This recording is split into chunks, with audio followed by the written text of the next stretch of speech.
So it's my job this evening to moderate the session on money matters. If you need to get an education, money matters. If you have a medical issue, money matters. If you're trying to start a business, as some of my panelists here can explain, money matters. If you're going to court or dealing with the police, money matters. If you have a spouse or a significant other, money definitely matters. Alright? So, as my brief quotes and the panelists here are going to explain over and over again, and the main thing for you to take away from this session is money matters. And now I would like to invite Professor Ivelaw Griffith to give some brief opening remarks. Please.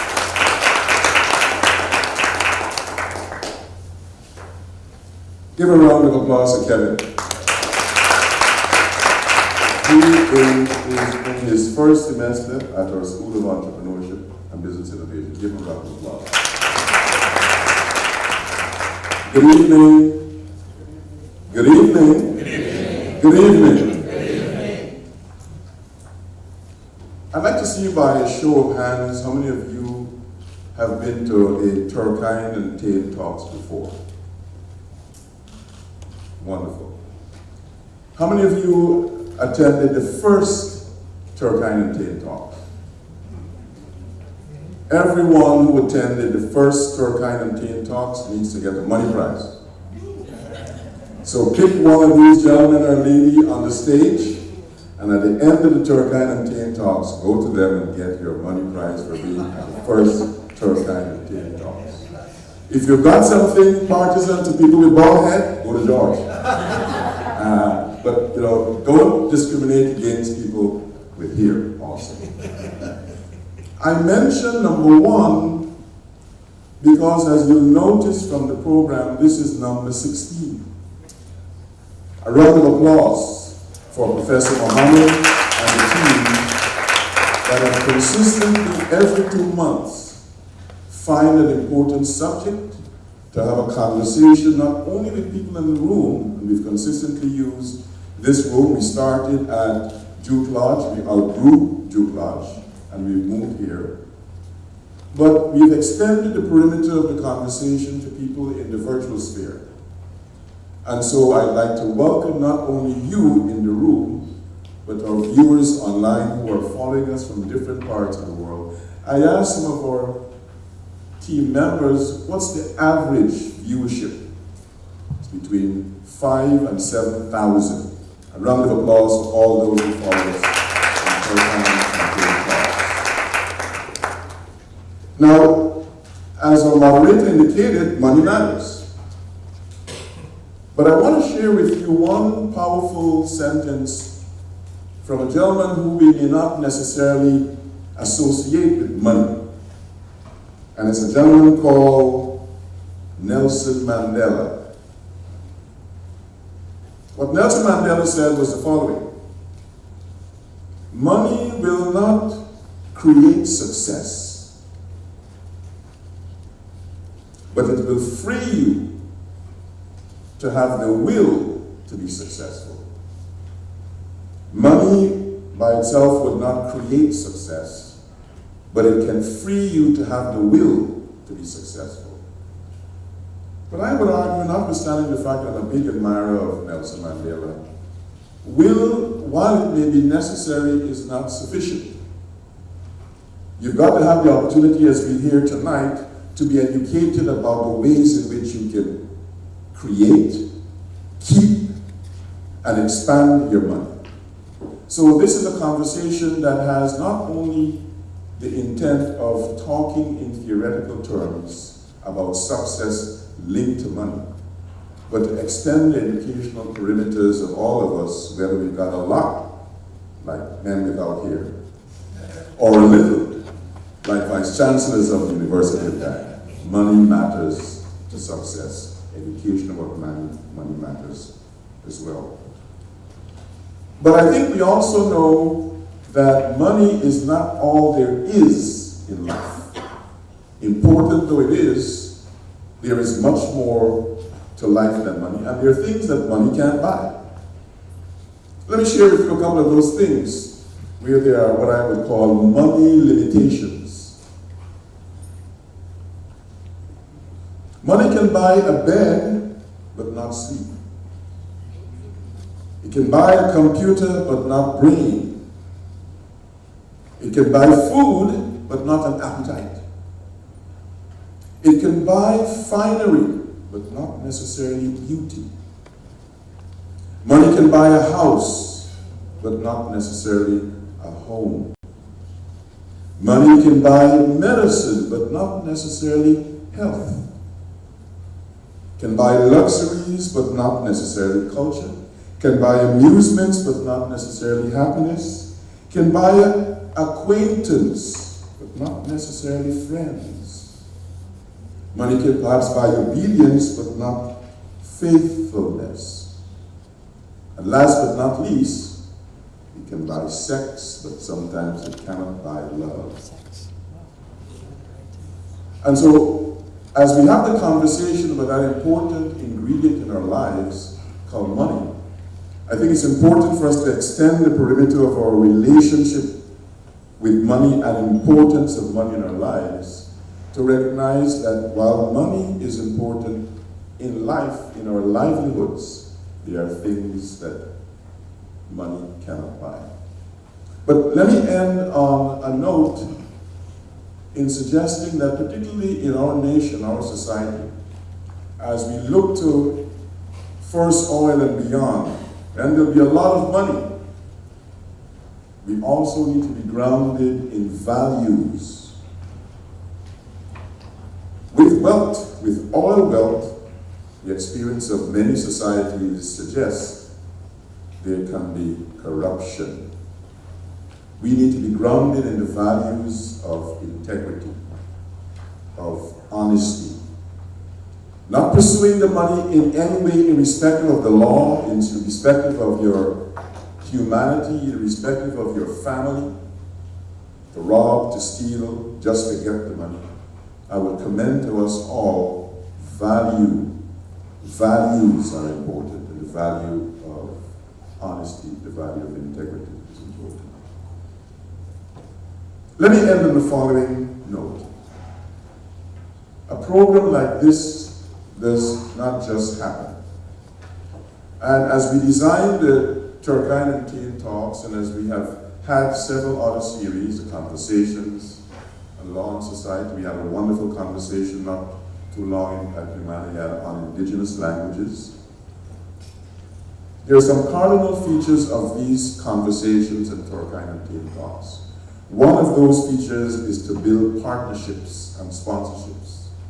And I'd like you to therefore give a round of applause to all the partners, all the sponsors, whose logos are on the first page of your program. Let's give them a round of applause.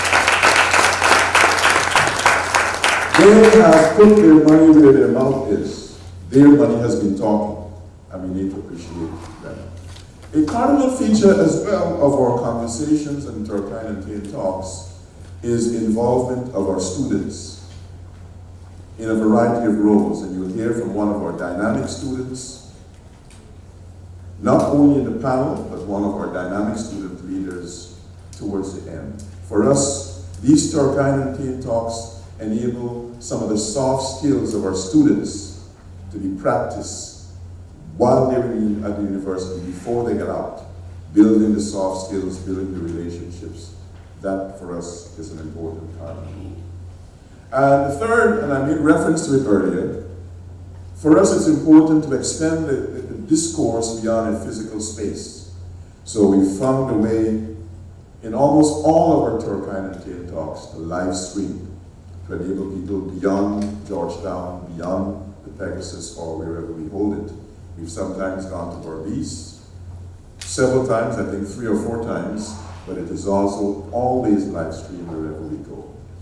I want to end almost where I began, and to say that even though the panelists are critical, and let's give them a round of applause. We got to give them a better round of applause. Money matters, but the applause also matters. But even if you have the panelists, there's got to be some organizing entities, individuals, who construct getting the panelists, who reach out and get the sponsors, who do the organization to get the live stream set up, who plan with Pegasus. We've got the dates for the whole year of Turkeyen Tain Talks. That team is headed by one of our distinguished university leaders in the person of Deputy Vice Chancellor Paloma Mohammed and her wonderful team. Let's give them a round of applause. And so, ladies and gentlemen, I want to commend to us all, whether we're here or in a virtual space, a fascinating opportunity to extend the perimeter of our knowledge on something that is important, money, but we also want to keep in mind the importance of values. Thank you.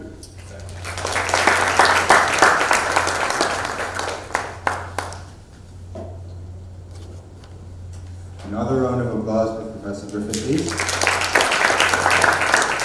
So for the Turkeyen Tain Talks, this is suite number 16, a testament to its importance and its relevance for the community, and we hope to see many more going. All right. Now I'd like to invite the representative for Republic Bank to give some brief remarks, Ms. Parbatie.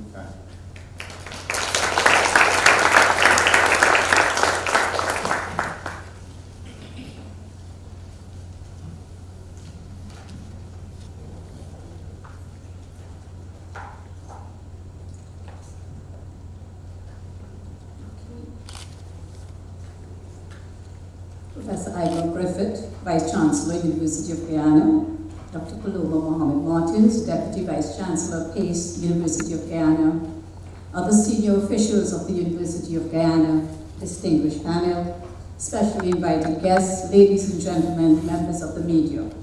A very good afternoon, good evening to you all, and it truly is my pleasure to represent Republic Bank Guyana Limited as I address you this evening. The University of Guyana and its partners must be commended for the University of Guyana Turkeyen Tain Talks series, and particularly this evening, their focus on money matters in a week-themed Money Week. Republic Bank welcomes the opportunity to support this initiative as it will allow key stakeholders and the public, you, to have meaningful discussions and information sharing on entrepreneurship, business, financing, personal lifestyles, all of which require money management and time management, personal management. Through initiatives such as these, we're not only, like this session, being connected today, but as part of this week's activities, with the workshop, with the mini-documentary series, the film that's at the Theatre Guild of Guyana, participants will be exposed to knowledge sharing and new perspectives which can aid in personal and business goal setting and finance decisions. The aspect of money. If we have it, how do we get more? How do we manage it? How do we make decisions to best utilize it? How do we balance it, as Professor Griffith says, in terms of our personal other needs? And these are common questions we face almost every day. How do businesses, for those of you in business, how do you increase your income? How do you decide to spend? And as a country, on the brink of economic abundance, how do we make wise choices to benefit all? Money matters. It's important to us. And so, money matters. Let's learn about them. Today, we have a panel of very experienced, qualified, and reputable individuals who've agreed to share with us the benefit of their experience and knowledge. Let us utilize this time well. Ask the questions, learn from the sharing. Republic Bank remains committed to providing support to initiatives which redound to the benefit of the communities we serve. And we thank the University of Guyana for allowing us the privilege of participating today and look forward to future collaborations of this nature. Do have a meaningful session. Thank you.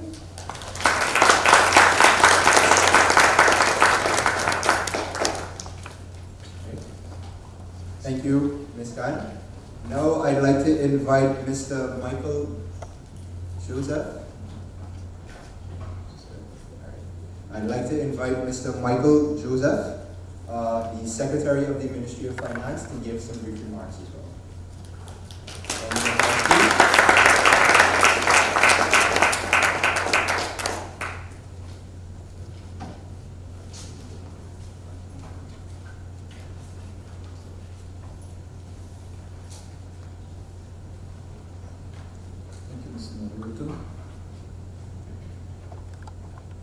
was the late Honorable Hubert Blaise, Prime Minister of Grenada, who said that a good speech is a speech with a good beginning and a good ending.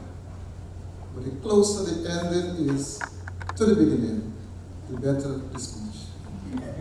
So I shall be so guided.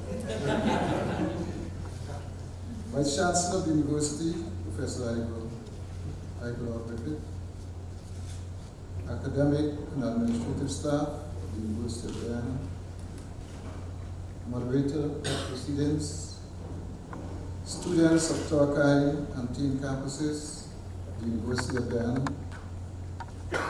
specially invited guests, ladies and gentlemen. I bring to you greetings from the Minister of Finance, Honorable Winston Jordan, and wishes for a successful Turkeyen Tain talks. The Minister's requested of me, his Finance Secretary, to do the honor of these remarks on his behalf, as he had a prior engagement to attend. For me to represent this academic, legislator, and policymaker is indeed a tall order, no pun intended. So I enlist your empathy. The theme for this Turkeyen Tain talk is money matters. But does money really matter? Money has been referred to by many names. To the church, it's a donation. To the school, it's a fee. To the retiree, it's a pension. To the children, it's an allowance. To the borrower, it's a loan. And very importantly, to the government, it's a tax. For the purpose of our discourse this evening, money is a medium of exchange that is durable, visible, uniform, of limited supply, and is generally acceptable as notes and coins. Money matters insofar as it is used to advance the welfare of the good life of humanity. Yes, used in the pursuit of the good life. But the good life is not necessarily the extravagant life. As we are reminded by Steve Jobs that being the richest man in the cemetery doesn't matter. But rather, going to bed at night, saying we have done something wonderful, that's what matters. The good life, originally associated with Aristotle, the philosopher, is much more than Maslow's physiological needs of food, clothing, and shelter. The good life, as envisaged by His Excellency David Granger, involves healthy eating, adequate clothing, decent housing, access to quality health care, access to employable education that will make for easy school-to-work transition, decent jobs, law and order, security, equality of gender, equality before the law, equality of treatment, clean air, clean energy, smart choices, peace and justice, among others. Money matters as a good life must be funded by people, government, the private sector, or by civil society. People like you and me are responsible for providing the private goods we consume, which are the goods and services supplied and sold through the markets of the private sector. These private goods and services must be purchased to be consumed, and consumption by one individual prevents another individual from consuming it. In other words, they are personal and excludable when purchased. These private goods and services are such things as food, clothing, cell phones, and most other goods sold in the marketplace. Money matters to people like you and me for the purchase of private goods, and even so for our soul salvation. As we are warned in 1 Timothy 5, verse 8, that if anyone doesn't provide for his own, and especially his own household, he has denied the faith and is worse than an unbeliever. End of quote. The good life also requires enjoyment of goods and services that are not personal to you and me. These are public goods which are generally open for all to use and enjoy. And consumption by one person does not exclude another person from using and enjoying them. Many public goods can be consumed at no direct cost to the consumer, and consumption by one person does not exclude the consumption by another person. These goods include national security, flood control systems such as city fence, street lighting, roadways, recreational spaces, clean air and scenic views, among others. As these public goods are non-excludable in their enjoyment, payment are not usually required by the users to enjoy them. However, they must be paid for and are usually provided by governments, as the private sector has no incentive to provide them, given the room for free riding or non-inclusion of others. Government must therefore take on the responsibility for the provision of public goods in the absence of an incentive for the provision by the private sector. Money is earned by trading in goods and services, but governments don't trade. So when the individual trades his labor for wages and salaries, government impose personal income taxes on their earnings. And when companies earn profits in the trading of goods and services, governments impose company taxes. Taxes are therefore the lifeline of the government's income stream to pay for the provision of public goods as money matters. Indeed, money must be found to fund our diversified, resilient, low-carbon, people-centered green state development strategy, Vision 2040, which assumes an investment fund of 1.05 trillion Guyana dollars.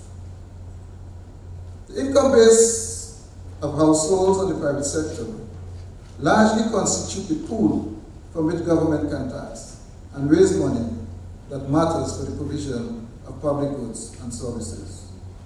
That pool of taxable income is dwarfed by the incidence of life.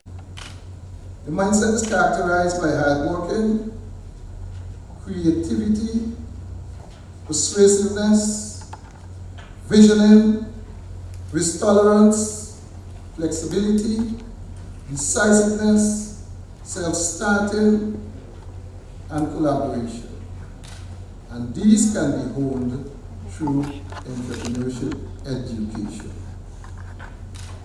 Entrepreneurship education is experiential and action-learning education, where essential life coping skills are taught by doing practical lessons, with an opportunity to test ideas in the real world. Entrepreneurship is presented in developing and emerging economies as the great equalizer, bringing problem-solving skills to one's personal life, family life, and nation building. If the private sector is the engine of growth, then entrepreneurship is the fuel that drives that engine. Research has shown that where entrepreneurship education is introduced early, at pre-teen and throughout the school curriculum, the ecosystem benefits from more business setups, lower business failures, and generally greater employability. Moreover, the future envisions a gig economy whereby the work environment will be characterized by contract work in response to globalization, digital technology, and mobile. This dramatic shift of this new workspace will require new skills like ideation, innovation, digital and global collaboration, critical thinking and adaptive thinking, and cross-cultural competencies. Entrepreneurship education, therefore, is better suited to effectively provide the learning systems that can nurture the entrepreneurial mindset and impact the requisite skill set of the gig economy. In closing, permit me to postulate that the introduction of entrepreneurship education in the curriculum of our early learners as an alternative to rote learning with chalk and talk will empower our youth to live the good life in the global village where money matters. I thank you.